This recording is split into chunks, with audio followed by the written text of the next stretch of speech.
Salam sejahtera Malaysia, terima kasih kerana menonton video-video dalam channel ini.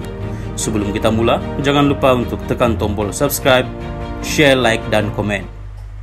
Let's go! Salam sejahtera dan salam perpaduan kepada seluruh rakyat Malaysia. Berita panas hari ini bertajuk Payung Judi dalam Talian SPRM Siasat Pembabitan Ahli Politik. Suruhanjaya Pencegahan Rasuah Malaysia SPRM sedang menyiasat berkaitan pembabitan ahli politik dalam aktiviti judi dalam talian. Siasatan berkenaan dijalankan berdasarkan maklumat yang diterima dan turut berkongsi perkara tersebut bersama pihak polis Diraja Malaysia PDRM. SPRM tidak akan berkompromi dengan mana-mana pihak yang terlibat dengan kegiatan rasuah serta salah guna kuasa hingga menyebabkan isu judi ini berlaku, kata kenyataan yang dikeluarkan bahagian komunikasi strategik Suruhanjaya itu pada hari ini. Malam tadi, Ketua Polis Negara Asril Sani Abdullah Sani berkata pihaknya dan SPRM berkongsi maklumat bagi menentusahkan aktiviti judi dalam talian yang melibatkan pihak politik. Asril Sani berkata pihaknya telah menerima maklumat berhubung perkara itu dan siasatan sedang dijalankan. Ini susulan pendedahan Menteri Dalam Negeri Saifuddin Nasution Ismail di Parlimen kemarin yang mendakwa terdapat naungan politik melindungi pengendali platform perjudian dalam talian di negara ini. Saifuddin menjawab soalan R. Ramanan, PH Sungai Buloh yang mana tahu jika benar wujud naungan politik yang melindungi kegiatan perjudian haram dalam talian. Menteri itu juga mendakwa pihak yang menyediakan platform perjudian dalam talian itu boleh mengaut keuntungan sekitar RM200 juta seminggu. Salam sejahtera dan salam perpaduan kepada seluruh rakyat Malaysia. Berita panas malam ini bertajuk dakwaan aset UMNO RM100 bilion hilang. Tun M, dua bekas menteri digesa beri penjelasan. Berita penuh. Veteran UMNO menggesa Tun Dr. Mahathir Mohamad bersama dua bekas Menteri Keuangan memberi penjelasan berkaitan dakwaan kehilangan aset UMNO dikatakan bernilai RM100 bilion. Penjelasan bekas Perdana Menteri yang juga bekas Presiden UMNO itu bersama Tun Daim Zainuddin yang juga bekas Bendahari Parti selain Tan Sri Nur Mohamed Yaakob menurut veteran UMNO perlu kerana rakyat khususnya ahli parti itu berhak tahu cerita sebenar. Menerusi satu kenyataan, Setiausaha Agung Veteran UMNO, Datuk Mustafa Yaakob, berkata dakwaan itu adalah sesuatu yang serius dan melibatkan dana besar serta membabitkan kepentingan awam. Saya kira orang ramai, khususnya ahli UMNO, perlu diberi penjelasan oleh tiga bekas pemimpin ini. Bagi saya, ini sesuatu yang serius dan melibatkan dana yang besar, membabitkan kepentingan awam, apatah lagi jumlahnya begitu besar, katanya.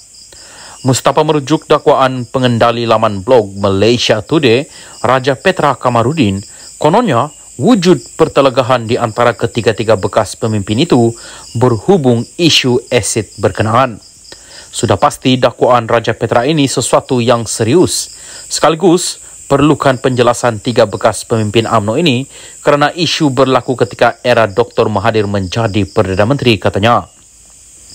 Dr. Mahathir menjadi Perdana Menteri keempat dan paling lama berkhidmat bermula 16 Julai 1981 sehingga 31 Oktober 2003. Bagaimanapun, pada 2016, beliau muncul kembali berpolitik apabila menubuhkan Bersatu dan menandingi Barisan Nasional BN.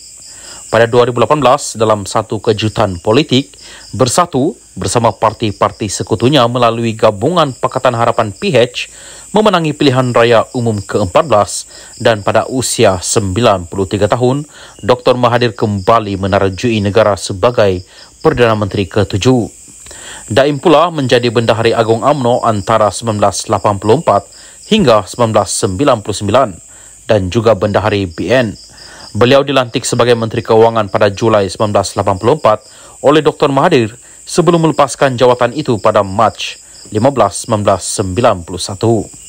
Pada 1998, Daim kembali sebagai Menteri Tugas-Tugas Khas bagi menangani krisis ekonomi negara yang semakin memuncak. Pada Januari 1999, beliau dilantik semula sebagai Menteri Keuangan selepas penyandang jawatan Datuk Seri Anwar Ibrahim dipecat daripada kabinet. Beliau kemudian meletak jawatan sebagai Menteri Keuangan pada 31 Mei 2001. Nur Mohamid pernah berkhidmat di Bank Negara Malaysia BNM dari 1968 hingga 1994. Sebelum dilantik oleh Dr. Mahathir sebagai anggota jawatan kuasa kecil menangani krisis ekonomi negara pada 1998. Pada Mei 15, 2000, beliau dilantik sebagai penasihat khas ekonomi kepada Perdana Menteri dan 2 tahun kemudian dilantik sebagai pengarah Khazanah Nasional sebelum menjadi senator dan dilantik menjadi Menteri Keuangan 2 dari 2004 hingga 9 April 2009. Nur Mohamid bertanding pilihan raya umum 2008 atas tiket Barisan Nasional BN dan menang di kerusi Parlimen Tasik Glugo. Sesulan penstrukturan semula kabinet pada April 2009, beliau dilantik Menteri di Jabatan Perdana Menteri menerajui unit perancang ekonomi dan unit kerjasama awam dan swasta sehingga 2013.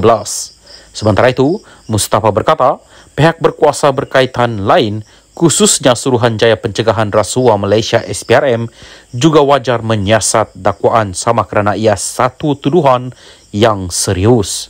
Saya kira ada baiknya jika pihak berkuasa menyiasat dakwaan ini.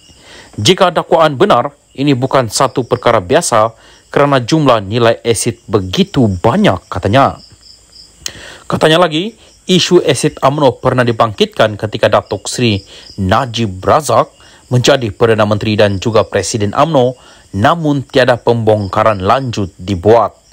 Cerita kehilangan harta UMNO ini telah menjadi rahsia umum sekian lama.